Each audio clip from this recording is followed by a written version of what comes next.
Hey guys, yesterday we showed you how to use the spray cart, and you've seen numerous videos on our 50 caliber system. One thing we've never done a video on is showing you actually how to clean your 12 volt pumps. And it doesn't matter if you're using the Monster Wash brand or whatever. If you're using a 12 volt pump on a water-based application, you want to make sure that you're using some sort of cleaner.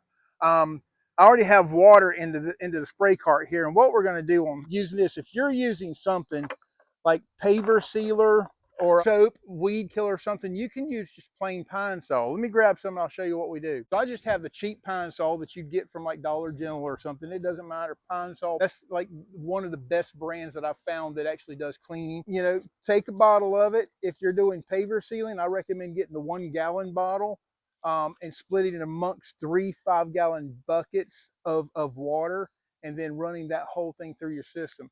Just for plain old Pine Sol, all you need is a little bit in a bucket.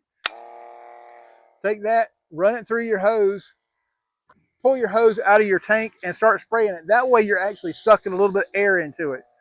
When I'm sucking that air, and I put that back into it now, when I start spraying, it should spit. When that spits, that tells me I got that solution coming all the way through that hose. See how that spit just now? That tells me that now I have solution all the way through my hose.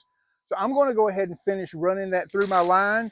Once I take my trigger and I actuate my trigger a few times, I'll actually just pull that off. And now I'm just going to let that run. Once I get where I think my gun is good, I can actually turn that off and just let the hose run by itself. I don't need to stand there and babysit that while that's running and clearing out. So if you're running SH through your line, through your hose, or through your pump, you want to neutralize that SH so you stop the process of the sodium reacting.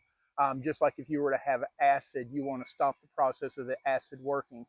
So most of the places, or most of the chemical companies, they have a product called sodium thiosulfate. I'm not saying that's the ingredient in here, and don't go look it up. Sodium thiosulfate is like Tony said, sodium thiosulfate is what they use, so we got to get that and use it straight. The people that make these chemicals are making sure that they put buffers in there that's not going to cause you injury or any type of reactivity to your health. There's a lot of stuff goes into making chemicals, so I'm not an advocate of saying, hey, let's take this product and that product and mixing them together. That's dangerous. That's where we leave it to the professionals. But stuff like Agent Halt MP3000 or the NutriPods, they actually stop the process of the sodium reaction.